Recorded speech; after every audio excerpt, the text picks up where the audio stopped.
everyone, and welcome to the One Stop Co-op Shop. This is Colin, and today we are going to do a playthrough of Dwellings of Eldervale. We'll be doing the solo playthrough using the Ghosts of Eldervale.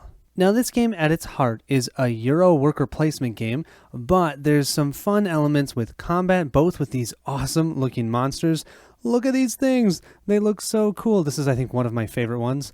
I love this storm. Oh my gosh. By the way, I didn't paint any of these. They came this way. I did get the legendary edition of the game, so you can also purchase the game and just have these as standees, but I don't know why you would do that. These minis look fantastic. In this game, we will be competing against the Ghosts of Eldervale, trying to score as many points as possible and build as many dwellings as we can. And if at the end of the game we have more points than the Ghosts, we win. So let's go ahead and jump in to setup, and then we can start our playthrough.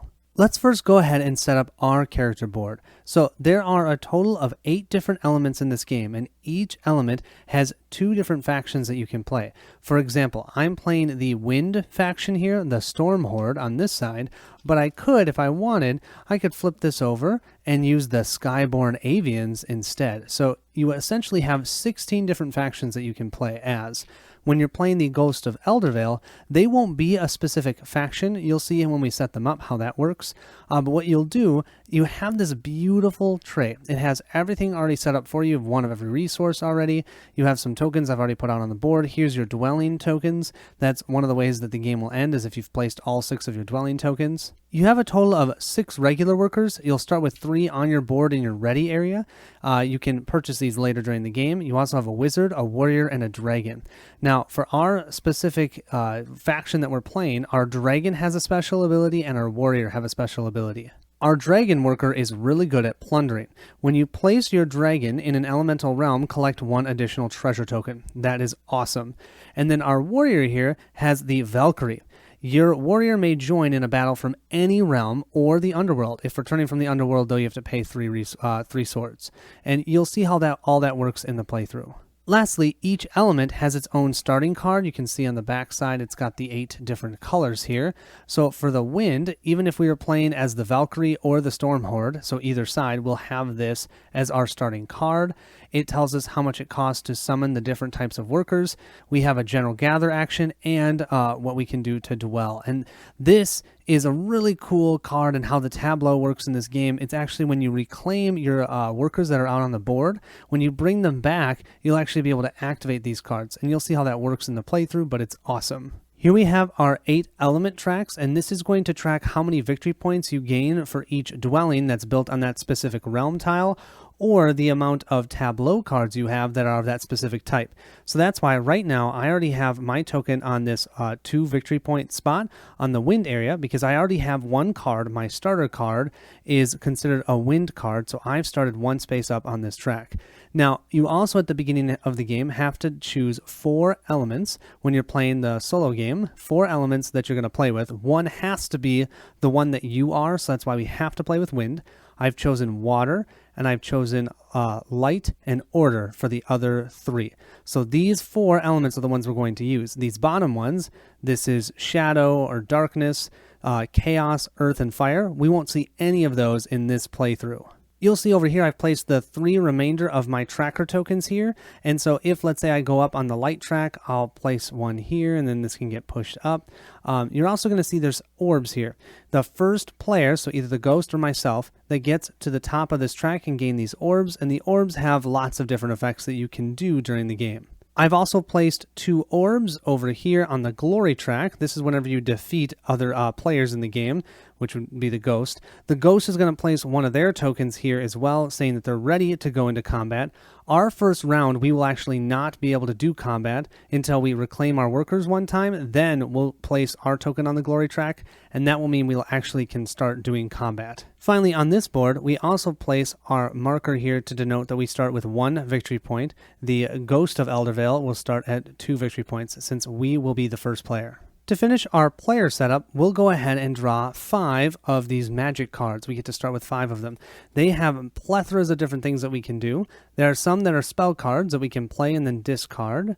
This one here is a quest, so we can complete this, gain some victory points, and then there's prophecies. These prophecies you have to hold on to until the end of the game, and at the end of the game you'll get some sort of benefit. So we have Recruit, Miracle, Fireball, Discover Alchemy, and Legendary. And your hand size for magic cards is a total of 7, so you start with 5. Next, you'll want to grab the 3 tile sets for each of the elements that you're going to play with. So I believe I called this wind before. This is air, not wind. We have air, water, we have order, and we have light. You're also going to see that we have a layer in each one of these elements. And you saw I chose a monster for each one of these. If you've got just the base game, you only have 1 monster type for each of the elements. Since I have the legendary, I have 2, so you can choose 1 for the game. So I've chosen 1 for each, and I have them set aside, and when they spawn, we'll put them out on the board and see what they are. I'm also going to grab the 5 basic ruin tiles. So you got the fortress, the mage tower, the portal, the mill, and the dungeon. And I'm going to play with one of the mini expansions, the oracle tile, because I really like playing with the oracle tile. I think it's just more fun. And so I'll show you how to set up with that, but you don't need to play with that. So after you've picked out those tiles, what we're going to do is we're going to take all the element tiles and we're going to shuffle them all together. After doing so, we're going to reveal 5 of these tiles one at a time. So our first one we have is this one. That's 1. That'll work. This is a good one. That's 2. This one will work. That's 3. This one will work. That's 4. And perfect. This one will work. That's 5. So you see how this one has that skull symbol? That's a layer symbol. I was just looking to make sure that I did not get 2 layers right at the beginning. You don't want to have 2 monsters out, let me tell you. So we only have 1 monster tile. Now, with this oracle tile, what I'm going to do is I'm going to take this stack, I'm going to give it a shuffle, and then I'm going to randomly remove one of them. I don't know which one it is, and I'm going to put this, what is this called? The oracle tile into this stack. Then what I'm going to do is take the other 5 basic runes tiles, I'm going to put them here, I'm going to shuffle them together, and then I'm going to create the board. I've randomly placed out our tiles like so, and you can see our oracle now is over here. We start with then 4 element tiles and 6 rune tiles. Now, the remainder of these element tiles, I'm going to go ahead and just shuffle those back up because I added that 1 from before into here. And then as we play the game, we're going to place out more and more of these tiles. If ever we place the last tile of these, each player, including the player that placed that last tile, will get 1 more turn and the game is over. So the 2 ways the game is over is if one person has built all 6 of their dwellings. The other way is if this tile stack is empty. Now you can see here we have that 1 layer. It is from the order layer, so I'm going to grab the order specific monster. That, of course, is the Bringer of Justice. Look at this guy. He looks totally awesome. Like I said, I didn't paint this. It came like this. Each monster has a card that denotes their special ability and why they are just so annoying. This guy has an unyielding armor. You may not roll battle dice against the Bringer of Justice unless your warrior is in the battle. So you have to get your warrior out in order to actually fight this guy. If you do defeat him, you'll move up 1 on the glory track, or you can move 1 up on the order track if you want. And when you fight him, he rolls 4 dice, which, by the way, is a lot. So I'm going to place this card on the side of the board. After placing out your monsters, you're going to want to look at all of the element tiles, and you're going to see that they have spots that you can place those treasure tokens. You have stacks of 3 treasure tokens, and what you'll do is you'll just grab that stack, flip it over, make sure not to look underneath it so you don't know what's underneath it, and you're going to put a stack here and a stack here, and then during the game when you go to this tile, you can collect those treasure tiles. After that, you've completed the setup of the board. One of the best parts of this game are all of the adventure cards. You have adventure cards for all 8 of the different elements. We're only going to be playing with 4 of them, but they have these really awesome trays that holds everything, so you just leave them in there. What I've done is I've shuffled up the non-door cards already for our elements. So you can see we have 2 of the elements here. We have order and light. So I've shuffled those cards up. You'll always flip the door on top of each one face up. And we've done the same here for air and for water, and you're set to go. Now let's set up our Ghost AI. So our Ghost AI is going to start with 5 magic cards. They don't use any of the resources that you use. So we've got things like gems and scrolls and potions. No, anytime they gain any sort of resource, they're just going to gain a magic card, because at the end of the game, they're going to gain 1 victory point per magic card. We don't gain any victory points for any of our resources. So remember that. Resources are only good to a point. We've placed out our workers on this board that matches the pictures here. So you can see we have 3 workers and we have a warrior here. We've got 2 workers and a dragon and a worker and the wizard here.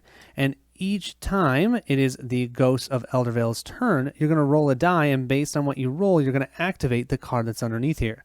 So what I've done is there's 24 cards here. I've shuffled them up, placed 1 on each of these spots, so you don't know exactly what the AI is going to do. Really cool. Finally, you're also going to randomly grab 1 treasure tile for each of the different elements that you're playing and randomly slot them here. And then what you do to determine which element they're going to start off with, you're going to grab one of their dice. So we'll grab a black die, give it a roll. We rolled a 2. So it looks like they're going to take the first adventure card from the air, of course, the air. Thanks for that. And they're also going to move 1 space up on the air track as well. So they're trying to challenge me on the air right away. The ghosts will never activate any of their adventure cards, so you can just put them in a pile, but at the end of the game, they'll still score those adventure cards just like we do. The only difference is when they reclaim their workers, they're not going to be able to do abilities on them, so you can just put them in a stack. All right, ghosts, bring it. Let's see who can get to the top of the air track first. Final part of setup for the solo game is the Watcher. The Watcher is going to be placed on the realm tile that you last placed one of your workers, any of them. So when I go somewhere, we're going to place that Watcher in that same space. Doesn't do anything to us, but it's used on all of the, or not all, but a lot of the AI cards. For example, you see that space? That's saying wherever the Watcher is, this is where they're going to try and go with their worker, the AI. So it's important that you keep moving that. A lot of times I will forget, and then once I draw their card or activate their card, I'll go, oh wait, I didn't move it. So if I don't move it right away, I apologize. Every time I place a worker, I should be moving that to where my worker was just placed. And with that, I think we're ready to jump in. Now, this game is super easy, super quick to just get into the game. You can only do 2 things on your turn, 2 options. You can either 1, place a worker out on the board, or 2, reclaim all of your workers that are out on the board. So that's all we're going to do. We are the first player, so we're going to go first.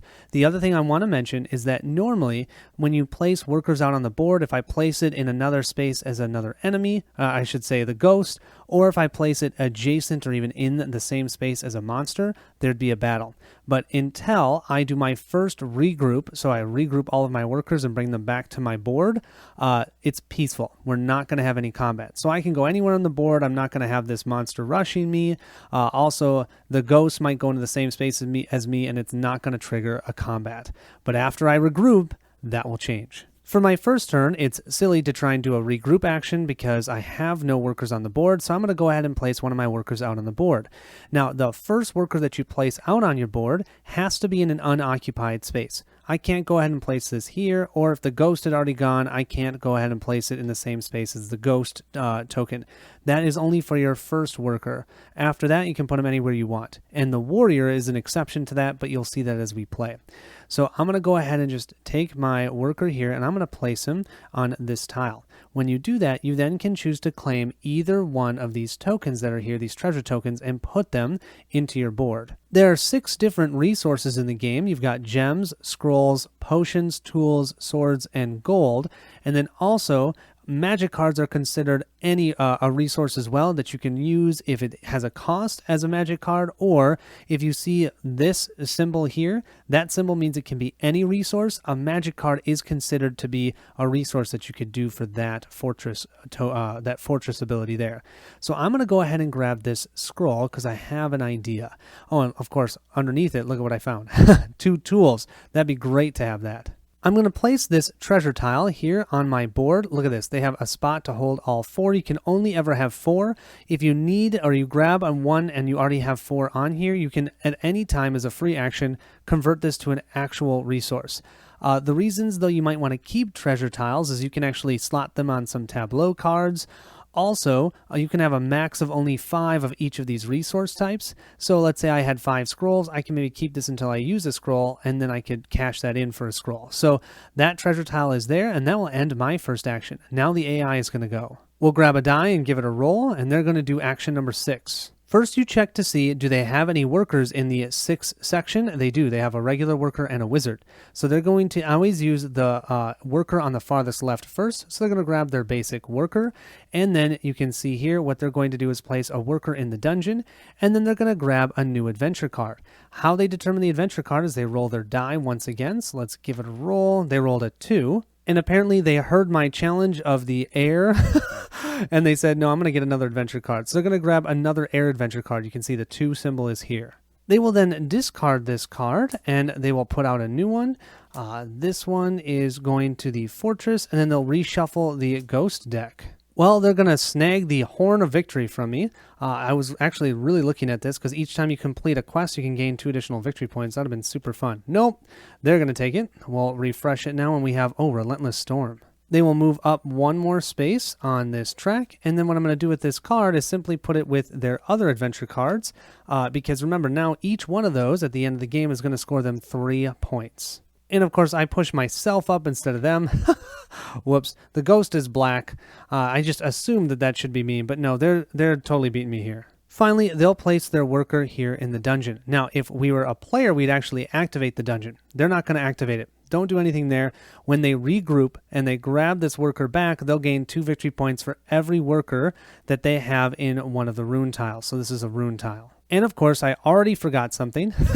When I place my worker in this location, I should have placed the watcher here. I'm going to remember that as much as I can. Now it's back to our turn. Since we've placed a worker in this location, we cannot place another worker in this location. We've essentially filled that slot for ourselves. We also have to place our next worker in an adjacent location. So I have all of these locations that I can go to. The dragon and the wizard have special abilities that allow them to go to different places, and you'll see that as we recruit them. But for now, I think I'm just going to go to this element tile, and I can choose one of these 2 treasure tokens.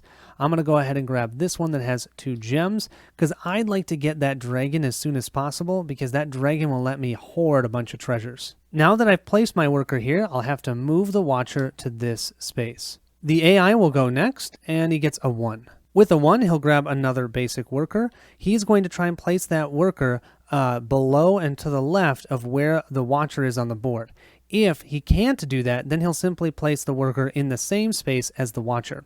Then we'll discard this card, and we'll draw a new one. And this one, oh no, they could put out a special dwelling. I've got to be careful. Right now in the map, there is no tile that's below the tile where the watcher is. So that means the AI or the ghost is going to place their worker here. Now, normally that would mean we'd go to combat, but that's not going to happen here because we're in the peaceful beginnings. He is, though, always going to take from the left first if there's options of which treasure tile to grab. He's going to grab this one and flip it over and place it on his board. I flipped it upside down because what the resource is doesn't matter. We'll place it here. The next one that he places, he'll move up on the glory track. It's back to us, and what we're going to do is place a worker here into the fortress. This is a ruins tile.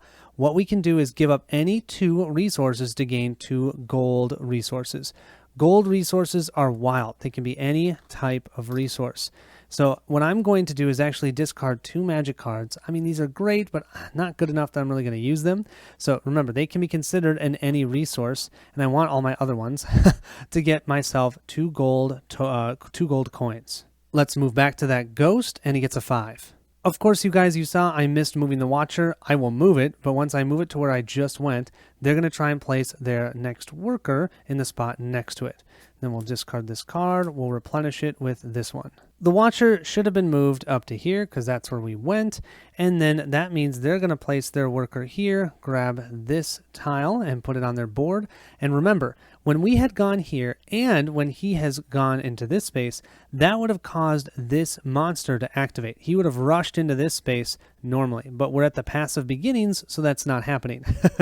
Thank goodness. Let's put this on his board. We'll put it right here. Next time he gets one of these ones, the order ones, he will gain a magic card. At the beginning of my turn, I'm going to do a recruit action. So I have to play this on my turn. It's a free action to play it. This is considered a spell. Play on your turn, summon a worker at no cost. Normally, I have to put a worker maybe in the portal or activate something when I'm regrouping to be able to get one of these workers and pay one of any resource. With this, don't have to pay anything, and it'll be right on my board so I can use it right now. And what's really cool about these trays is it even reminds you of that. See that one? That means it's one of any resource, two of any resources, and three of any resources as you get your workers. So let's go ahead and place this on the board. I'm going to go ahead and actually go to the Oracle Ruin. That's going to move this Watcher because I'm going to remember. And in the Oracle Ruin, which is that expansion tile that I'm playing with, you can either gain one magic card or you can gain an adventure card by paying its cost. And that's what I'm going to do. I'm going to gain an adventure card. The card I'm going to buy is this light card here. I'm going to spend 1 gem and 1 gold coin as a gem. You can see this is the cost to gain this card. Now, when I regroup, I can place any worker type. That's what that symbol means here. Any worker type I can place on this card and activate it. I can gain a scroll. If I'm the highest up on the light track and I slot a treasure tile here, which is what I'm planning on doing, I can also gain whatever is on that treasure tile as well. So I had to spend those 2. I'm going to grab this card. And then we'll flip over the next one so we can see what it looks like. We have a lighthouse. When placing your units in Eldervale, if you choose, you may place adjacent to your dwellings as if they were units. Oh, that's a really cool ability, actually. Back to the AI. Let's see. He's going to do, wow, number 1. Well, I was a bit worried about this. Now, I do want to mention something that I didn't say before. Any of the worker placement restrictions that we have of not being able to place a worker in a specific spot or anything like that, none of that affects the ghost player. The ghost player places it wherever the card tells them. So you're going to see how that works. They're all over the board, right? They didn't have to place adjacent to their workers. We're going to place this basic worker in the mill, and then they're going to choose any elemental realm that is occupied by a ghostly worker that does not already contain a dwelling, and they're going to construct a ghostly dwelling in that space. And since this one doesn't tell you exactly where, you as the player get to choose, and we're going to place this little hat on top of one of their workers. They're going to lose the worker for the rest of the game, but they're going to score some blasted points. We'll then, of course, discard this card, and let's put out a new one. They'll place their worker here in the mill, and then what's going to happen is they're going to take this worker here, because this is the only spot that's an elemental location. Only elemental realm locations you can actually put dwellings. You can see here, this is the dwelling cost for us living players. For them, they don't have to pay anything. But in the ruins, that you can't put a dwelling there. So they're going to take this worker. They're going to lose that worker forever. They're going to put the hat on it and pop it right here. What's going to happen now is they're going to score points equal to what's adjacent to this location. They're going to score 2 points for every one of the ruins tiles. That's 2, 4, 6 points. Then for every other dwelling that's adjacent to them, and it's not just their dwelling, it's any dwelling, they'll score an additional 2 points. So if I had a dwelling here, they would have scored 2, 4, 6, 8 points. But for right here, 2, 4, 6, they're going to score 6 points. They're also going to move up on the light track by 2 spaces, which is brutal, and something that I actually forgot to do for myself, which we'll catch ourselves up on. When I bought this card that was with the light symbol, I should have moved 1 up on that light track, and I was assuming that I was going to be at the highest one on there. Well, I'm not going to be anymore, so it's a good thing I didn't slot my gems here, assuming that I was going to be able to get that each time that I regrouped. I'm going to place myself at 1 on the light track. I'm going to put them at 2 on the light track, 2 spaces up. That's because that location had 2 of those symbols on top of the tile, and they're going to gain 6 victory points. 6 plus 2 is 8. Moving back to my turn, I'm going to go ahead and do my regroup action. So the first thing I'm going to do is regroup or reclaim this specific worker, and I can put it on one of my tableau cards. Your starter card, you have 3 places you can place one of your workers. Any of your upgraded tableau cards, you may be able to place them, or they might just give you an ability. What I'm going to do here is with my first one, I'm going to just place it here in the gather space, and I'm going to gather 1 scroll. That's going to give me a total of 2 scrolls. And it's always important how you pull your workers back. You'll pull them back 1 at a time, because now with this scroll, I can use it for one of my other regroup actions if possible. And that's exactly what I'm going to do here. I'm going to grab this worker next. I'm going to place it in the dwelling space. What that means is I can now build a dwelling with any worker I still have on the board. I have that dwelling out there in the order spot. I need to pay a total of 3 scrolls in order to build a dwelling there. Certainly going to do it. You can see here the cost is 3 scrolls. I have 2 here plus 1 gold, so that's going to be a total of 3. It does mean I'm going to lose this worker for the rest of the game, but I'm going to score a heck of a lot of points here, and you're going to see why. It was actually nice the ghost built this one. I didn't really want him to, but now with this dwelling here, I'm going to score 2, 4, 6, 8, 10, 12. That is 12 points, and I'm going to move up 2 spaces on the order track. 12 plus 1 puts me up to 13, and 2 on the order track means that that dwelling at the end of the game will score me 3 victory points on top of the 12 that it just scored me. That was a really nice dwelling. Also, I haven't even talked about this yet because we haven't gotten to the combat area yet, but when we get into combat, dwellings will also help you. So getting those dwellings out, super important. Finally, I have one more worker that was in the fortress. I'm going to go ahead and do this summon ability. What I'm going to do is I'm going to pay 1 scroll and the 2 gems that I have from these treasure tokens. Man, I really wanted to slot that treasure token here. But with the 2 gems and 1 scroll, I'm going to get my dragon.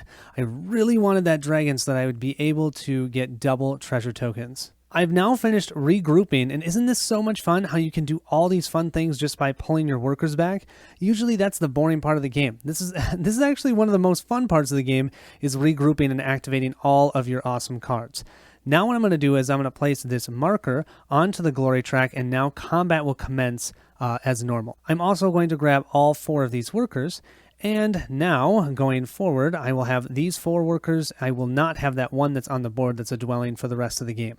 And this dragon, the dragon has the special ability called Flight, and every player will have this ability with their dragon. When you place your dragon, you can actually place it up to 2 spaces away from one of your other workers. So that means right now it can essentially hit pretty much everything on the board. But as the board expands, that can be super helpful. This time, the Watcher didn't move, and that's because I didn't place out any new workers, so that actually was right. Okay, he's going to do number 2. First, he's going to try and place this worker 1 space below where the Watcher is, and then he's going to try and construct another dwelling. Already another dwelling. The first time, or the first option for constructing a dwelling will be right where the Watcher is, and you can see that one there. And then, if it can't do there, it'll look at all of these adjacent locations in this order, and if it can't do a dwelling in any of those locations, it just won't. So we'll discard this card, and then flip over another one. Oh, another trying to construct dwellings. The Watcher, fortunately, is over here in the Oracle spot, so we'll place that worker there. It would be trying to go down here, but there isn't a tile. So then it's going to be looking all adjacent to where this Watcher is. Can it construct a dwelling? It can't. There's no workers over here. It could still construct a dwelling up here, but it's not able to do that because with that card, it was only looking in this area. Thank goodness. I have 3 workers to play with now, and I have my dragon. I want to get some treasure tiles. Now, remember, my first time that I place a worker or the dragon out for this first turn, I cannot place it in an occupied location. So I can't go to the dungeon, the oracle, the mill. I definitely don't want to go here because I don't want to fight this guy. I don't even have a warrior. I'd automatically lose. So what I'm going to do is I'm going to take my dragon. I'm going to put him here. He's going to allow me to be able to grab 2 treasure tiles, and you can grab them one at a time. I really want these 2 tools, and do I want to go magic or a scroll or a tool? I think I'm definitely going to do the scroll or the tool on this side. So I'm going to grab both of these and slot them onto my board. I now have 2 treasure tiles. It's our ghost turn. They're going to do number 6. They're going to put out their wizard. They're simply going to place their wizard out onto the fortress, and then what they're going to do is place this card in the ghost discard pile, then shuffle the discard pile back into the ghost deck. That's all they're going to do. So let's grab him and let's shuffle up. And we'll draw a new card after shuffling. Oh, okay, here. This is a tile or a card that will actually put out a new tile on the board. Having the ghost place their wizard in the fortress causes our first battle to happen. Remember, the ghost doesn't activate anything on the realm tile, or I should say the ruins tile. They'll just, when they claim that one back, they'll gain 2 victory points. But they did move adjacent to this Bringer of Justice. So what's going to happen is this Bringer of Justice is going to rush into this tile. If, let's say that was us as a living player, we would get to place our worker there and then activate the tile before the combat would happen, just so you know. So you always get to activate the tile that you go onto, even if you have to have a combat. So he's going to come into here. What we'd do at this point is we'd start the battle sequence. However, I'm not going to do that here because this Bringer of Justice doesn't allow you to roll any dice anyways when you have no warrior present for the combat. We do, though, each get an option to try and join some of our forces that are in adjacent locations. So the AI could, if they wanted, they've got 2 workers here. They could join, move into this same tile, and help to roll additional dice for combat. However, here's the thing. With that warrior ability where you have to have a warrior to even roll dice, I'm not going to make the AI do that because I think that's silly. Instead, I'm just going to say they're going to lose their wizard. Their wizard is going to go to the underworld. And this means when they reclaim, they're only going to gain 1 victory point for this wizard instead of 2, because they gain 1 victory point for every worker that's in the underworld. However, if they ever do have a battle, when they do that, they gain 1 additional die for every worker that's in the underworld. That's unique to the ghost. That'll end the ghost turn. Moving to our turn, what's interesting now, since he moved the Bringer of Justice, if I try to go to the Mage Tower, which lets us change any 2 resources into 3 magic cards, and then we have to discard 1 magic card, this blasted Bringer of Justice would rush into that space. Same thing as if we tried to go to the mill. So I'm not going to go to either one of those spots. I'm going to go to the portal. Once again, I had to be adjacent to where I'd placed one of my workers out. I have my dragon here, so I'm going to go to the portal. This portal allows us to recruit one of our workers, or it could be a wizard, or it could be our warrior, and we're going to recruit our warrior. And typical with me, I should have moved the Watcher here last time. Didn't matter with the card that they played, and then now I need to have it here in the portal. The warrior costs 2 tools and 1 sword in order to recruit. I have 1 sword, and I'll discard this treasure tile to go ahead and gain 2 tools and use those for my warrior. This means I have 2 workers and a warrior left. We'll move back to the AI, and they'll roll a 3. With that 3, they're going to try and place their warrior here, who, by the way, gets to roll 2 dice in combat, if we ever see that, and they're going to try and construct a dwelling. It looks like we finally have a combat on our hands. So normally they'd be trying to place this warrior 1 space next to the Watcher, but they can't, so they're going to place it here. And that's in the same space as where we have a worker. So now we're going to have combat. The first step of combat is we look to see if we want to have any characters join the combat. For our AI, they are automatically going to have this worker join. And remember, they have their wizard in the underworld. The wizard is going to give them 1 die. This worker is going to give them 1 die. And then this warrior here is going to give them 2 dice. So they're going to roll 4 dice in this combat. I'm currently only rolling 1 die, but if you look here, I have a dwelling that's adjacent. It can either be in that location or adjacent. That's going to give me a bonus of another die. So I'm actually going to roll 2 dice right now to their 4. I can choose if I want to be risky and move my dragon into this space. That's going to give me 3 additional dice. I'm going to go 3, 4, 5. 5 total dice for this combat. And it'll be 5 dice to 4 dice. And you know what? Let's do it. We've done the first 2 steps of combat, join and determine our battle dice. Now we can spend swords for additional dice. The ghost will not do that because they do not have that as a resource. We don't have any swords, so we're not going to have that. Now let's go ahead and roll our battle dice. After that, we'll determine who the winner is. Then we have whichever one won gain some glory, and then we'll remove casualties. We're hoping for high numbers on the blue dice and low numbers on the black dice. Let's see what we get. Here's what we've rolled for combat. What you'll want to do after rolling is put all of your dice in sequential order from highest to lowest. So I had a 6, 5, 5, 2, 1. He had a 6, 5, 4, and a 3. Then what you're going to do is you're going to first compare the highest numbered die. 6 and 6, we're tied. Then we'll go to the next one. 5 and 5, we're tied.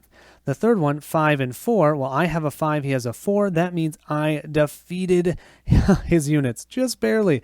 But so I defeated his units in battle. That means we'll remove all of the workers that he has in that space, put them in the underworld, and I will move 1 up on the glory track. I'll place both his warrior and his general worker here. I'll push myself up to the first spot on the glory track and gain 2 victory points. And what's kind of crazy about that is that wasn't even my turn. He did that.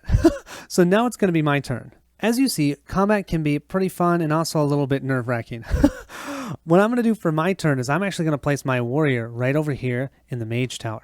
I'm going to spend 2 of any resources so I can draw 3 magic cards, and then I have to discard 1 of any magic card. But that is going to trigger a rush from our Bringer of Justice. However, I have a warrior there, so that's going to allow me to actually fight him with battle dice. But first, you always get to do the action on the card. So let's go ahead and discard 2 resources and draw 3 magic cards. I'm going to spend a tool and a potion, which means I'm essentially out of resources. I have 1 treasure tile, and that's it. Oh well. Our first one we have is the Swirling Vision. Play on your turn, discard any number of magic cards from your hand to draw new ones. 1, 2. We've got Exodus at the end of the game. This card is worth 4 victory points if you've summoned all of your workers. That actually wouldn't be that hard to do. And our final one is Liquid Form. Play at the beginning of your turn. Place your unit in any realm. This placement will not trigger a battle or cause movement. I think I'll just go ahead and discard the Swirling Vision. Now that we've completed activating this tile, and we're going to have to move this Watcher over to that tile, let's go ahead and commence with combat. So right now, that Bringer of Justice is rolling 4 dice. We're rolling 2 from our Warrior, plus 1 because of this dwelling. That's 3. I'm going to go ahead and bring our Dragon over for 6. The maximum amount of dice that you can roll is 6, so it's 6 to 4. I like those odds. 6 blue to 4 gray. Let's see how we do. Well, I'd say we totally took him out. Nobody's business. We have 3 6s. His highest number die is a 5. So just comparing that, we totally took out that guy. When you take out a monster, you can either move up 1 on the glory track, or you can move 1 up on their specific element track. I'm definitely going to do the order track, just because that's going to keep pushing us up. I think that's to the 3rd spot. Well, the Bringer of Justice is not bringing any more justice. We'll go back to our Ghost AI. We'll roll. He's going to do a 4. This one's nice and easy. He's going to try and place the worker next to where the Watcher is, but you know what? There's no space for that, so he's going to try and do a combat with me. And then we'll flip this one over, and he's going to do that with a measly worker. He'll place that worker here in the Mage Tower. Bring it. He's going to roll 1 for him, and then he's got 3 of his workers in the Underworld, so he'll roll 4 dice to my 3, 4, 5, plus this one is 6. Come on, blue dice, you've done me well. Keep it up. Well, I'm going to go with this one being a 3 and this one being a 2. Let's see, this is going to be tight. He has a 6, I have a 6. Then his next highest is a 4. My next highest is a 4. His next highest is a 3. My next highest is a 3. But then his next highest is a 1, and I've got a 2. Oh, just snuck out the win on him. We'll place that measly worker right here, and we'll push ourselves up on the glory track. We can gain 1 of any resource for that, so I'm going to go ahead and gain a gem. The next thing we're going to do is we're just going to go to this fortress. We can discard 2 of any resources, so I'm going to go ahead and discard this Liquid Form as a magic card for 1 resource, and I will discard the gem that I just got to gain ourselves 2 gold, which can be any type of resource. We'll move to the Ghost. Let's see what he gets. He gets a 5. And of course, the AI has yet 1 more worker there, his Dragon. I once again forgot to move the Watcher, so I'll move the Watcher, place him 1 below that spot, and then he'll get this one. I, of course, forgot to move the Watcher. The Watcher should have moved here because I went to the fortress. So he'll place his Dragon here, and his Dragon will take this 1 tile. He'll place that Order Treasure tile right here and gain another magic card. I have 1 worker left. Let's go ahead and combat this AI once again. I'm going to move here. I'm going to claim this treasure tile. That also means the Watcher is going to move here. That also means we're going to have a combat with our AI. Our AI has 4 units in the Underworld. So that's 4 dice plus 1, which is 5, plus 1 here is 6. We're rolling 1. Remember my special ability. My warrior can jump into battle from anywhere. It says your warrior may join a battle from any realm or the Underworld. So I'm going to go ahead and pop him here. So that's going to give me 2 dice plus 1, which is 3. He's rolling 6. And then I'm going to play my fireball here. So before rolling dice, for this battle, roll 2 additional dice. So I'm going to roll 3 plus 2 is 5. 5 to 6. It's a little bit risky, but it could certainly pay off. Let's see. And with this die roll, we've got 2 6s here. I've got another 6. And the next highest one he has is a 4. So that would mean I just defeated him yet again, you guys. With that, that means the AI has lost 5 of his workers here into the Underworld.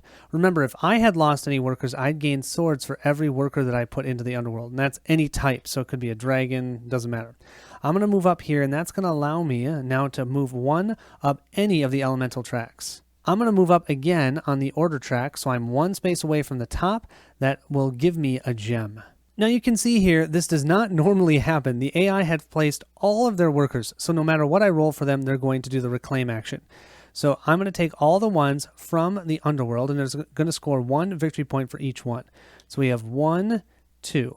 2 victory points there. Then with the workers, because they've had 1 turn into a dwelling, what you need to do is you put the workers back in the order. You can see these numbers here, 1, 2, 3, 4, 5, 6. So I'll put 1 here. That's for 3 victory points, for 4 victory points, for 5 victory points, and for 6 victory points. So they have 6 victory points right now for those. They have 1 worker here in a ruin, so that's going to give them 2 more, that's 8, and then they don't get any victory points for pulling one off of an element tile. We'll place their 5th worker here, and we'll place their dragon right here. 8 victory points is going to mean they're going to jump right in front of me at 16. I'm also going to have to regroup for my turn, so I'm going to place one of my workers here to gain 1 scroll. I'm going to place another worker here to gain a 2nd scroll. Then I'm going to place my warrior that I have over here, and I'm going to do a dwelling action. I'm going to spend 1 of those scrolls that I just got to turn this meeple into another dwelling. That is going to score me a total of 4 victory points. And it's going to push me up on the order track 1 more space, which is great because that's going to get me that orb. We'll move from 15 victory points to 19, and we'll move ourselves up 1 more space here and claim this orb. Orbs can be used for a lot of different things. You can place an orb on an orb reward space that's on top of the board. Gain any of the items that are there. You can slot an orb on a tableau input. You can empower a tableau card, or you can hire a mercenary, but I'm not playing with mercenaries. We still have our dragon, and I think what I'm going to do with our dragon is we're going to summon our wizard. So I'm going to spend 2 of the gold that we just got as 2 potions, and then I'm going to use this scroll for the scroll so that I now have a wizard. So now I'll have a total of 1, 2, 3, 4, 5 workers for the next round. Moving back to the ghost player, and we've got number 1. They'll be trying to place this worker above where the watcher is, and they're going to take an adventure card, number 5. Number 5 is one of the order adventure cards. Let's go ahead and discard this card, and we'll replenish it with this one. That's actually the first order card. That's kind of interesting. I didn't realize that we hadn't even taken one. They'll move themselves up to the first spot on the order track. They'll have to place their worker in the lair because they can't, there's no tile above here, and they're going to take this tile. It's actually a bit annoying because that means now they're also going to claim another adventure card. Let's roll this up, a 4, so they're going to choose a light one this time. Yeah, right now they're beating me in pretty much every track except for the order. Of course they're going to take the lighthouse. I liked how that one looked.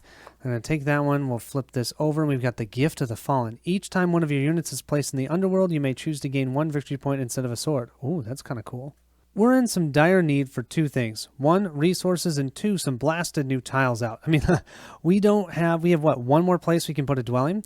And that is where I'm going to start actually is here. I'm going to use a basic worker, grab this treasure tile, and slot that. I now have 3 treasure tiles. My hope is then I can go to the dungeon or even use my dragon to come over here to get a couple more resources. Come to the dungeon where you get to place out a new tile finally and then buy up to 2 adventure cards. You have to buy 1. You could potentially buy a second one or you could just cycle 1. But then the big thing is we can actually start expanding Eldervale. We'll give our die a roll for the AI a 2. Looks like they're going to place a worker below where the watcher is, which I keep forgetting to do, and they're going to place a new realm tile. We'll grab this worker, and we'll flip our next card, and this one, just looking for a new adventure card. I, as usual, forgot to move the watcher. Should have moved it here. So that means they'll place this worker here. And we'll finally draw a new tile. I'm so excited about this. Okay, this one is a water one, and it can be placed anywhere on the board adjacent to any 2 other tiles. You can't put it adjacent to just 1 tile. It has to be at a minimum adjacent to 2 tiles. And I think I might actually just slot this right here. We get to decide about where to place the tiles because they're not going to try and tell you where the AI would put it. There's too many things that would be dependent upon. So we'll place that here. I'm going to fill out those treasure slots. We've filled up those treasure slots, and looking at what's here, I think it makes perfect sense. We've got our dragon. Let's plunder. We'll move this over here. We'll grab this one for sure, and then we'll grab this one. Now, I only have 1 space left for a treasure tile, so I'm going to cash 1 in. I'm going to cash this one in for an actual gem and a scroll, and then I'll keep those 2 as treasure tiles. Seems like a pretty nice place to put a dwelling. What do you guys think? AI, a number 2. They're going to go for a random adventure card with that, a number 3. That's going to be one of the light ones. And then, of course, we'll replace that card with this one. Oh no, constructing a dwelling. They're almost all the way up to the top of the light track. And now I just want you to see up here, these are the orb rewards. When we use one of those, so I could use this orb at any time to gain, 1 magic and 1 gold. When they gain them, they just automatically start from left to right. So they would grab the 3 victory points and keep following it up. They're going to grab this adventure card. That's okay. I wasn't really planning on losing a lot anyways, right? Heroes of the Holy. When you place a unit in a realm occupied by your dwelling, gain 1 victory point. Oh boy, though. They're going to try and place their worker here. They can't. So they're going to place their worker here instead. That means they're going to grab this tile, placing it on their board. They need 1 more and they'll actually move up the glory track. And now they're going to try and take out my dragon here so that they're able to build here. I don't really want that. So first thing is we have our joining. They're definitely going to have this one join. That's going to give them 2 dice. I'm rolling 3 plus 1, which is 4. It's the question of, I think I'm going to do it. I'm going to move here for 5, because if I win it, I could potentially get enough potions and build here a dwelling. That would give me, it's only going to give me 2 victory points. This one would actually give me 2, 4, 6. Okay, I convinced myself. I'm going to stay back here. I'm rolling 3 plus 1 is 4 to their 2. Can I keep the streak alive? Let's see. I'd say that's a 4, and I rolled a 5 and a 3. Yeah, that definitely means my highest is a 5, their highest is a 4. I took them out. That means I'll place both of these workers here, and I'm going to get pushed up on the glory track, giving me a 2nd orb. Well, so far I've been batting 1,000 for my combat. Let's see if I can keep it going. I'm going to go to the dungeon with my warrior. I can do that because it's adjacent. I will, though, get to reveal a tile. And we have one with a new layer. Let's see. Let's go ahead and put that layer way over here. And now we have a new enemy, the Kraken. I'm going to place the Kraken right here. Before I do that, I do want you to see him. He looks awesome. Gosh, I'm really impressed with these minis. He rolls 4 dice in combat. As long as the Kraken is in Eldervale, when you place in a water realm, you may choose to gain a treasure token from the discard pile instead of the normal token or resource. He's actually kind of helpful. That's awesome. So I've placed my treasure tiles there. Let's see. We can buy up to 2 adventure cards. We have 2 scrolls. Let's go ahead and get the Houses of the Holy. When you place a unit in a realm occupied by your dwelling, we gain a victory point. This second one might be a little bit expensive, but I'm going to do it. I'm going to spend 1 orb to gain 2 potions there. I am then going to discard my other treasure token that gives me 2 potions, so I have a total of 4 potions now. And I'm going to buy this Relentless Storm. How this works is I have to place my warrior piece here in order to activate it. I can slot 2 any treasure tokens there, and I'll get it every time I regroup. I'll move up both of those tracks in a second, but let's flip over our new ones. We have Sky Treasury. This is a vault card. At the end of the game, gain 2 victory points for each scroll on tokens above and 1 for each in your supply. So if I can get scroll tokens on this, it can give me a lot of victory points. Then for the light one, let me grab that one. I'll flip it over.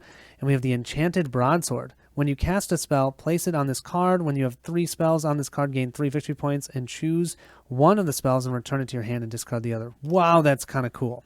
I purchased a light and an air adventure card, so I'll push both of those up by 1. Now it's combat time. I have 2 dice that I'm rolling here. This, unfortunately, the ghost is rolling 1 plus the 2 in the underworld, so that's 3 plus 1 is 4.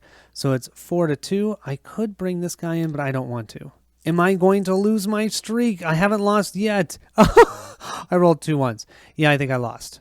I'll place my warrior here. I will gain a sword because I lost that, and I'll move this up by 1 for the ghost. He'll score 2 points. He's now right behind me at 18. Our ghost is next, and let's see what he gets. He'll get a 5. He's going to place this worker trying to construct a dwelling, and we'll flip over the next one. We have an adventure card one. Once again, our watcher did not get moved. We're going to then be placing this worker trying over here. Can't, so placing him here in this ruin. He's going to try and construct a dwelling. There's no place where he has a worker in an element realm where he could construct. Thank goodness. So that's all he's going to do. What I'm going to do this time is I'm going to use my wizard. Now, I don't know if I've talked about the wizard special ability. He can teleport. That's anyone's wizard. That means I can place him anywhere on the board. Remember, the dragon, you can go within a range of 2. The wizard is anywhere. I'm going to go ahead and place him here. Now, I'm placing him in a location that I have a dwelling, so I'm going to gain a victory point, and I'm going to grab this 2 swords tile. That'll push us to 20 VP. Moving back to the ghost, and he gets a 6. He'll be placing his wizard out and then actually putting on a new realm tile. Wow, we went from not putting a lot of new tiles out to putting out a ton. This one, he's looking at putting at the mage tower and gaining just 2 resource cards, the magic cards. We should have moved that watcher to here, which would mean he's going to be placed here. So that's not going to do anything, but we are going to reveal a new realm tile. And we have, a double for air. I think, let's see, I kind of want that by me. Oh, let's put that up here. The nice thing of having it up here, that will score me 4 victory points if I can build up there. Okay, now it's back to my turn. I have 1 more worker left. I think I'm just going to go here to grab this gem and immediately convert that into an actual gem since I already have 4 treasure tiles. And that's going to be the end of my turn. The AI will then do number 2. He's going to place out his warrior and try and construct a dwelling, and then we'll refresh that. Oh, another dwelling one. Well, the Watcher always likes to move late. I don't know why. We'll have to talk to the Watcher at some point.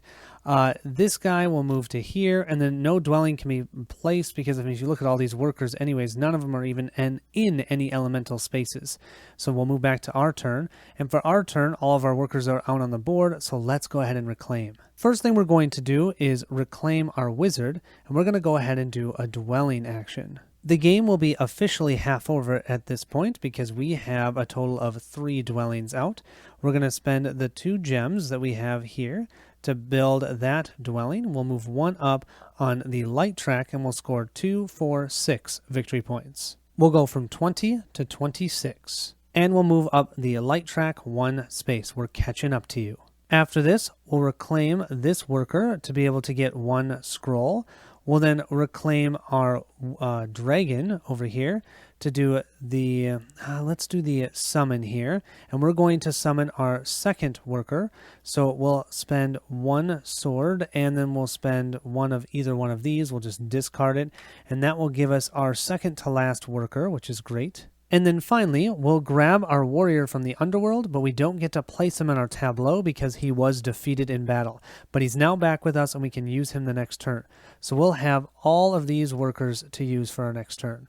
The AI will respond with a 5. So that will be placing out a regular worker, and he will be getting, he'll be getting another adventure card for the water. Let's go ahead and then discard this card and we'll replenish it with this one. No one's on the water track yet, so the ghost is the first one to go. We'll grab the water card here and flip up a new one. And let's see, that one is the Bay of Sharks. Oh, and this is one of the special cards. You can actually power it with an orb. So it says, take 1 treasure token from the discard pile and add it to your supply. With an orb, you can actually take 2, which is sweet. But you have to bring back a wizard in a regroup action to be able to activate that. Well, apparently the AI really wanted to go to the dungeon. That's the spot, because I didn't move the Watcher from last round, because I didn't have to. So yeah, we have another one in the dungeon. But remember, when they reclaim these, each one of these is going to be worth 2 victory points. First thing we're going to do on our turn is convert these 2 treasure tiles into resources. This one into a tool, and that one into a potion. I'm doing that because I want to place my dragon here, grabbing the double scroll and the single scroll tile. Our ghost will then do number 2. There's no workers there, so he's finally going to reclaim. He only had 1 worker left anyways, his dragon. He's going to score a bunch of points this time. He's going to score 2 points for these 2. We'll add 2, 4, 6, 8, 10 to that, so he's going to score a total of 12 victory points. He's at 18 now, plus 12 will put him up to 30. Next, we're going to place our wizard, and let's place our wizard here in the fortress. We can do that because a wizard can teleport anywhere on the board. We're going to give up a potion and a tool to be able to gain 2 wild gold coins. We're then going to remember to move the Watcher there. The AI will follow us with a 5. They're going to place a worker in the dungeon, and a number 5 means they're going to grab another one of the order adventure cards. And let's go ahead and discard this. Place a new one. Oh, we've got an Undead Monster. Oh, they're going to bring back a destroyed monster potentially. They're going to grab the Peacemaker, which actually I'm okay with them taking, and we're going to flip that over to the defensive position. They'll move up 1 on the order track. They will then place their unit here in the dungeon. That means I'm going to go ahead and place a unit up here, just a basic worker, and grab the 2 potion tile. The AI will then roll a 5. Well, they're going to be placing this worker right in the portal, and then they're going to choose 1 destroyed monster and return it to its lair. Any units or other monsters in that lair are sent to the underworld. I'll have to see. I don't think there actually is any there. but that's a bummer. Remember we took him out? He's going to be back out, and we've got the Kraken to deal with. Fortunately, there were no workers in that location, but the Bringer of Justice says, I'm back. However, this guy moving to the portal is going to bring the Kraken out of his spot, and the Kraken is going to attack the AI. The AI doesn't have anything else to add, so it's going to be 1 die to 4 dice. This is kind of fun because you go, well, who do you root for? I don't even know. Well, it's definitely not going to be the AI with a roll of 1. So that monster totally took out that worker. We'll throw him into the underworld. I'm going to convert this treasure tile to 2 actual swords. My problem with placing that Bringer of Justice and pushing the Kraken up, anywhere that I place a worker, I'm going to have or cause them to attack me. Because I can go here, here, here, here. Well, I can't go here. Yeah, because there don't have any workers over there. So, yeah, I'm just going to have to deal with it. What I'm going to do is I'm going to place my warrior here. I'm going to grab this treasure tile. That's going to bring the Kraken into this space. I am going to gain a victory point. I'm rolling 2 plus 1 is 3, plus I'm going to bring my warrior, my wizard in for 4. So I'm going to be rolling 4 dice to the 4 dice of the Kraken. Before rolling, I am going to spend 2 swords here, so I can roll 6 dice instead of 4. So it's 6 to 4. I'm hoping that I can win this one. Let's see, I've got a 6. He doesn't even have a 6. So that would mean I totally defeated him, no problem. With defeating a water monster, I'm going to go ahead and gain the elemental upgrade instead of going up on the glory track. All right, AI, what are you going to do to me? Number 3, they're going to place one of these basic workers and try and construct a dwelling. Let's see if they can. And here they're just going to place a worker. I, of course, moved the Watcher here when I moved there. So fortunately for us, he's going down to the Oracle. There's nowhere where he can build, so we don't have to worry about that. Something that I haven't been utilizing a ton are magic cards. So what I think I'm going to do is I'm going to come here to the Mage Tower. I'm going to discard these 2. Well, you know what? I'm going to discard. I'm going to convert this into the 2 resources. I'm going to take the tool and keep the tool. I'm going to use for doing this Mage Tower because I need to spend 2 resources. I'm going to spend that scroll and this miracle card to go ahead and draw 3 spell cards or magic cards and keep 1. Or I should say discard 1 of them. Let's see what we get. Our first one, we have Flood. Play on your turn. Choose and discard 3 adventure cards from the dungeon trays. Draw new cards to replace them. Gain 3. Oh, that's kind of nice, actually. Number 2, empty the armory. To complete this quest, you must have at least 2 swords. And then you gain 1 victory point for each sword. That's probably going to be one I'm going to get rid of. I don't get a lot of swords. And Monolith. At the end of the game, this card is worth 2 victory points for each of your dwellings that's not adjacent to any other dwelling. That's also not great. I think of these ones, I'm going to discard the Empty the Armory. I have one other one in my hand, but I'm planning on scoring it at the end. It's another prophecy. I need to recruit all 6 of my basic workers. I can get 1 more easily. So these 2 are going to go to my hand. I do want to mention something about this spell card. So you can see here there's a slash. I either need to be able to use this, spend 2 potions, or I can, as long as I'm up on 3 spaces on the water element track, it's free. So that's kind of cool. Of course, we know that means the Watcher is now over here in the Mage Tower. Our Ghost player will then do number 6. He's going to simply gain 2 magic cards, which is 2 victory points, and place his Wizard in the Mage Tower, which is where I just went, so we're going to have a combat. Then we'll flip this one over. Oh, a special dwelling. Poor guy doesn't know what he's getting into. He's going to go here. He rolls 1 die. We'll go ahead and bring both of these guys over. So we will roll 1, 2, 3, 4 dice, plus 1 here is 5. So 5 to 1. 5 dice to 1 die. Let's see how we do. Yeah, we rolled a 5, a 6, a 6. He rolled a 1. Oh no, I cheated, you guys. There is 1 worker in the underworld. So let me roll an additional die for him. That's a 5. That's okay. I still have 2 6s. I mean, he had no chance anyways. Now let's go ahead and move up the glory track and put that wizard in the underworld. This means we'll move up 1 more space here. I'm going to go ahead for that any resource, grab a magic card, and this one costs us either a gem or we have to be up 1 on the earth track, which is impossible. Play when you are constructing a dwelling. You may ignore the resource cost to construct this dwelling. Woo, that's a spell. That sounds pretty cool. It's back to our turn, and we are definitely going to reclaim. Let's have some fun. First thing we're going to do is we're going to slot the double potion and the double scroll here on the restless or relentless storm.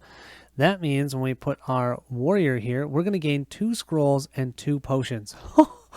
Then we'll go ahead and grab our wizard, and we're going to put him here in the dwell spot.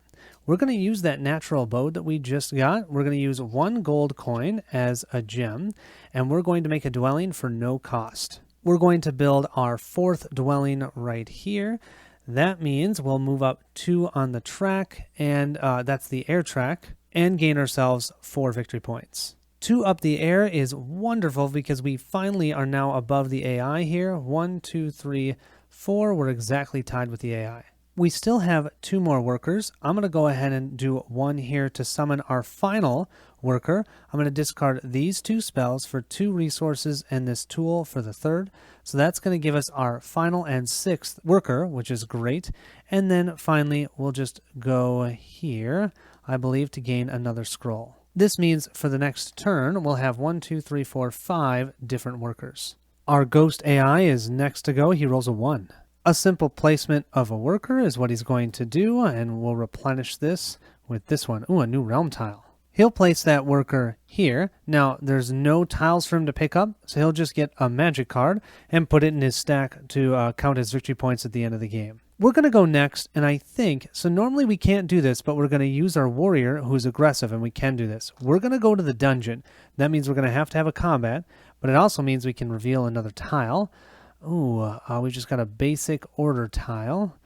Let's go ahead and place that where we can get the most points if we decide to build. Maybe here, actually, well, yeah, let's do here. You know what? Who am I kidding? We could score way more points if we were over here, because we'd score 2, 4, 6 instead of only 4. The only catch is we'd have to deal with this guy. But we've dealt with him once before. Maybe we can deal with him again. Now, this is the last order tile, and since we had to use a random treasure tile for the ghost, there's only going to be 2 in your final stack of each one of your specific element tiles. Now let's go ahead and buy some adventure cards. This probably isn't the smartest idea, but I am going to use my orb here to gain 3 swords. So then I can buy this enchanted broadsword, and then what I'm going to do is I'm going to spend 2 potions and a gold here so I can buy this vault, the sky treasury. So vaults just give you victory points at the end of the game. At the end of the game, gain 2 victory points for each scroll tokens on the above and 1 for each scroll in your supply. So I'll grab this, and that means I'm going to go up the air and the light track. And let's see, we'll flip over this card.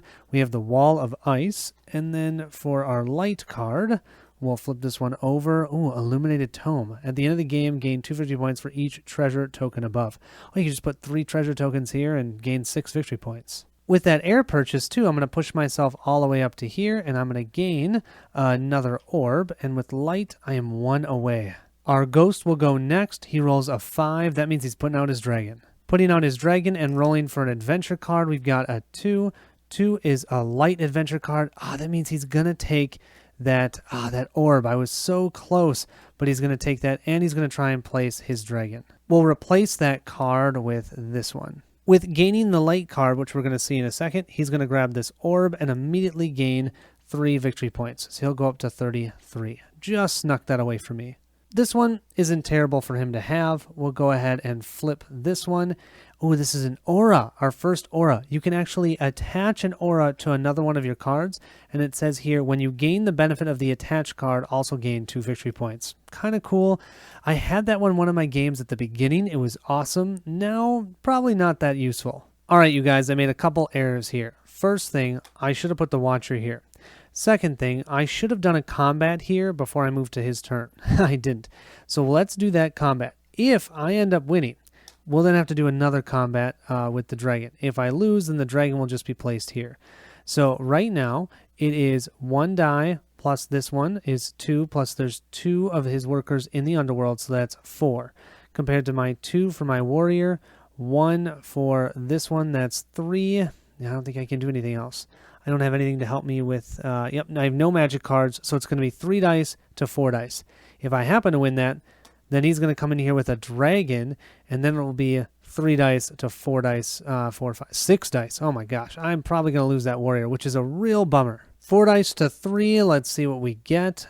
We got a 5. We totally took him out here.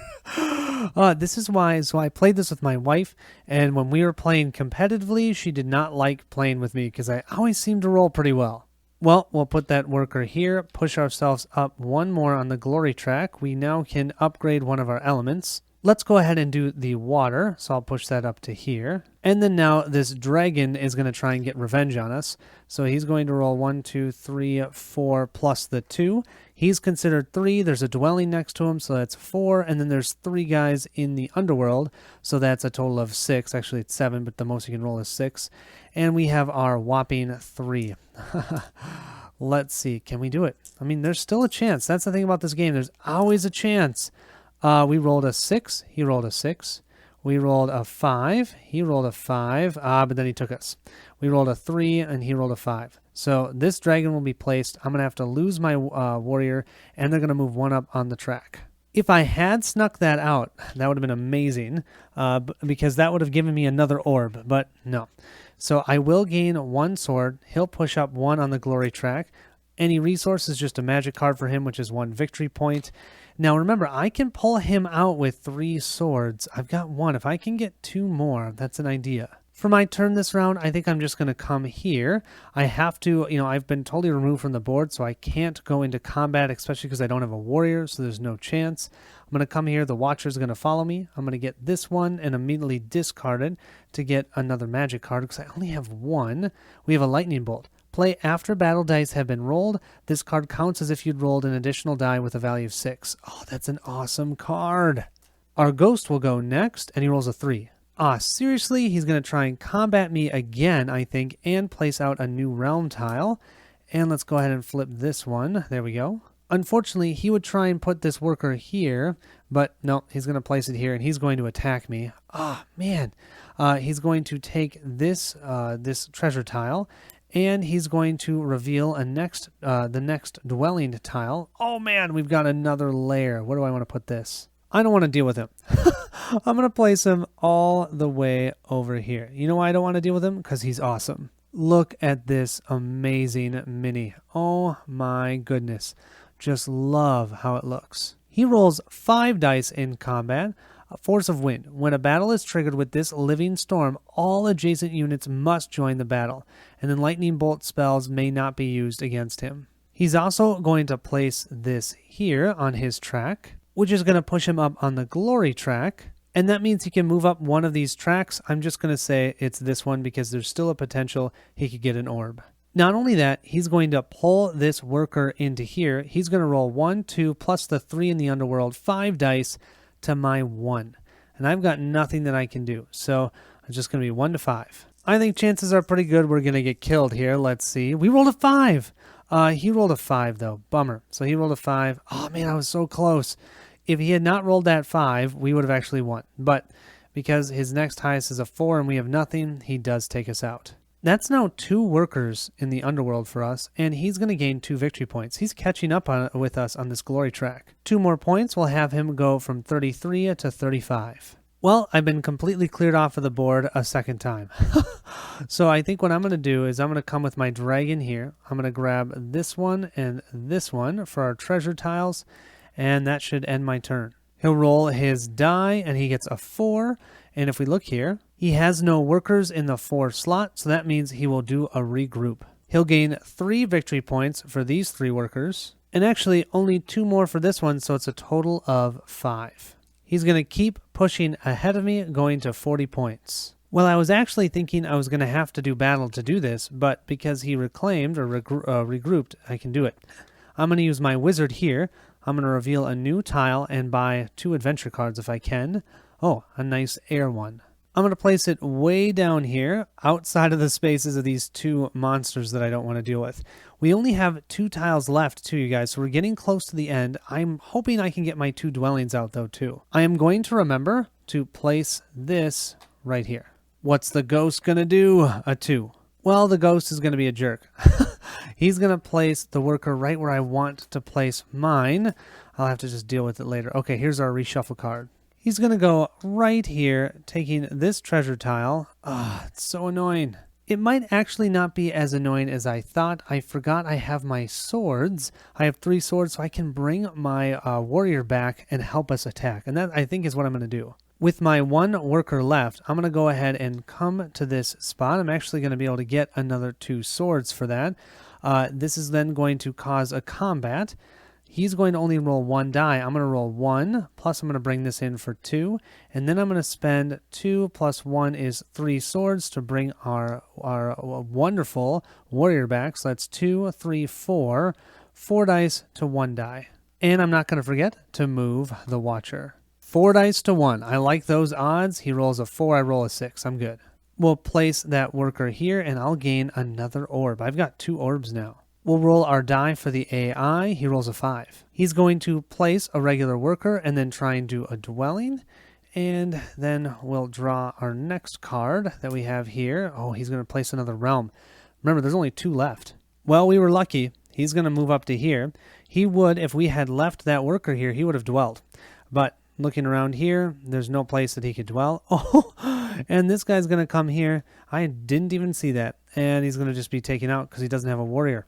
Wow. However, he did gain another one of these resources. That's going to move him up the glory track. Doing that means he gains 1 of any resource. So he'll just go ahead and grab a magic card for 1 VP at the end of the game. I think it's time for some reclaiming. What do you guys think? I'm going to go ahead and bring my wizard back here to do a dwell. I'm going to spend 2 scrolls, and I'm going to place my 5th out of 6 total dwellings. I only need to do 1 more. The game's over. I'm going to score for this 4 points, and I'm going to move up the air track 1 space, but I think, yeah, I'm already up to the top, so that's not going to matter. I'll take those 4 points. I'll go from 30 to 34. Then I'll go ahead and put my warrior here, and I'll be able to claim 2 more scrolls. That's going to put me at 4 scrolls and 2 potions. And then for my dragon, I'll just get another scroll. So that'll give me the total max of 5 scrolls. Then I'm going to grab this one guy that I have in the underworld, and I have a total of 4 workers for the next round. Our ghost will go next, and he rolls a 4. Well, at 4, he's going to be placing a new realm tile and grabbing a worker and putting it out. Let's see what our next card is. Ooh, constructing a dwelling. Well, this is kind of funny. He's going to go here. He's going to grab this. This guy is then going to look at him and kill him. Not even have to roll any dice because it's not a warrior. But we are going to grab the second to last dwelling tile. And this is just a basic tile for water. I might actually place that over here. That means that it's going to be hard for our AI to build here, because if he goes here, he's going to get killed by this guy. However, claiming that treasure tile means that he will get a random adventure card. We'll get number 3. Oh, it's going to be a light adventure card. He's already maxed out on that adventure track, so we're not going to have to do any more of those. Whoa! This one, Chromatic Dragon. With an orb, you gain 1 of everything. That's amazing. That would have been great during the middle of the game. For our turn, I think we're just going to go here. We're going to move that Watcher all the way over to here and grab this potion treasure. I'm eyeing building that dwelling as soon as possible. Okay, he rolls a 2.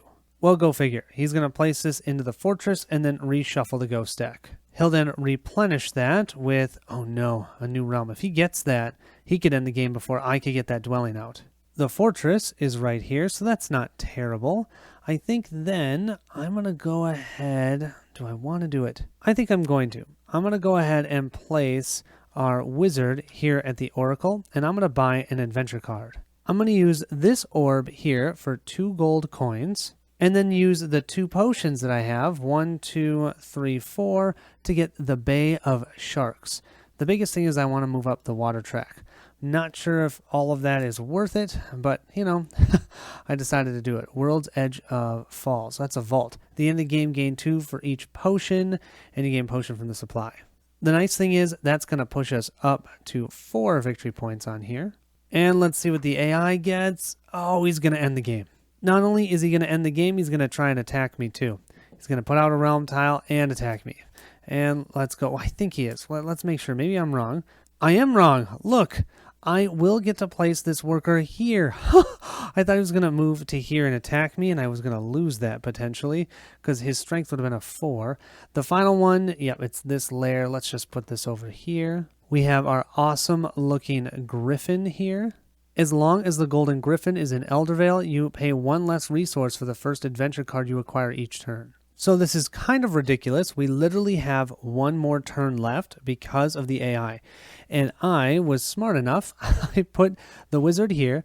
Range 2 is the mill. Now, the mill will let us build a dwelling. This guy's going to come and kill our dragon, but I don't even care because I'm not going to be able to do another action to reclaim him anyways. And the big thing is we're going to be able to build this dwelling. It only costs us 1 potion to do so. I have 1 potion here, and that means we've built all 6. This one will gain us 4 victory points too. And who doesn't love seeing all these little hats everywhere? I'll also put this right here. That's where we went. So 4 victory points and pushed up 1 on the water track. I like this. That means that dwelling's going to be worth even more points. 1, 2, 3, 4. We're slightly behind, but I think I feel okay. I'm going to go ahead and discard or lose my dragon. I'll gain 1 sword. Not that that's going to help me.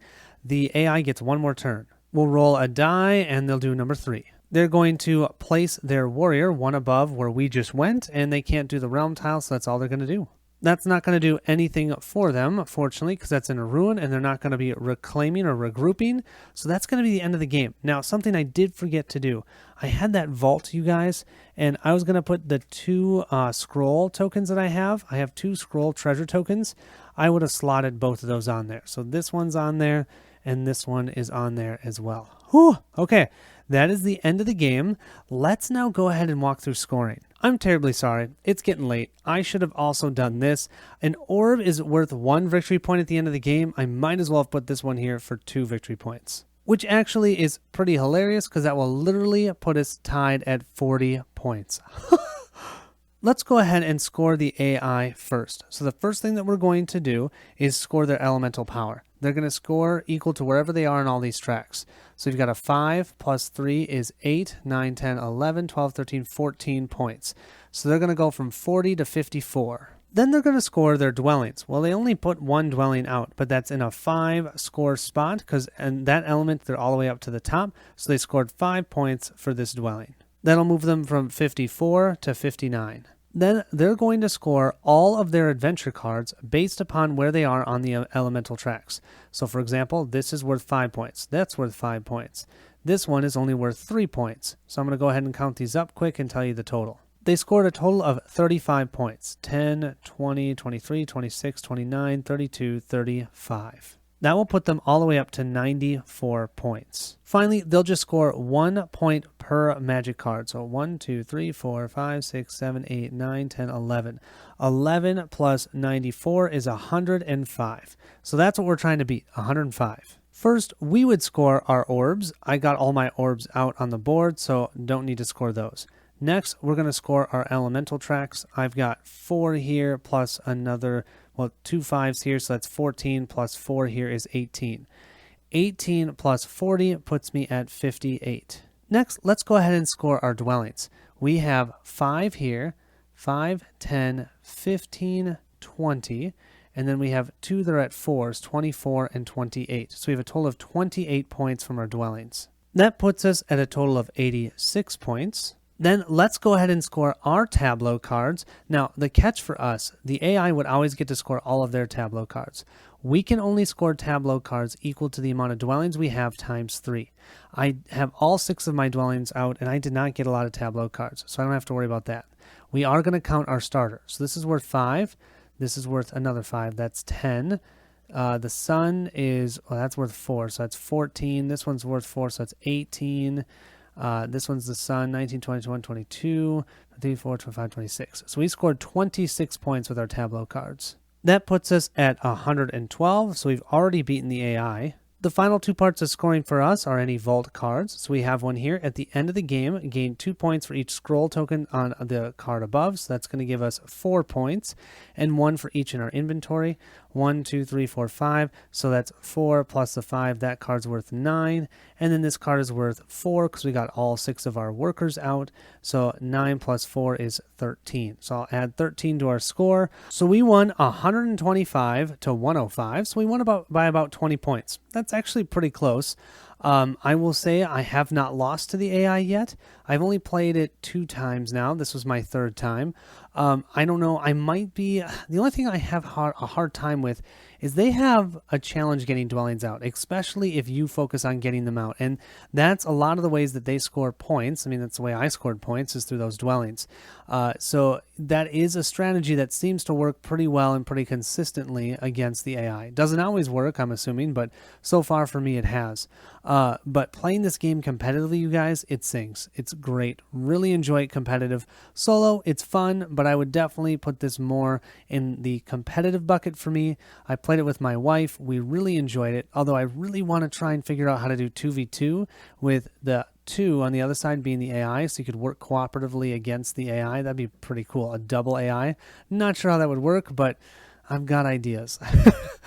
But yeah, it's so fun. The variety is great because you've got all the different elements. You've got 2 different types of factions to play for each element. Every time I played a different one, and they've played differently. I loved that I could get 2 treasure tiles in this with the dragon. That was so fun. My warrior being able to come back from the underworld and go into a combat. Yeah, I mean, it's so fun how they're all different. I hope you guys enjoyed this. Hope this was helpful if you're trying to play your solo game of this, and I will catch you at the next stop.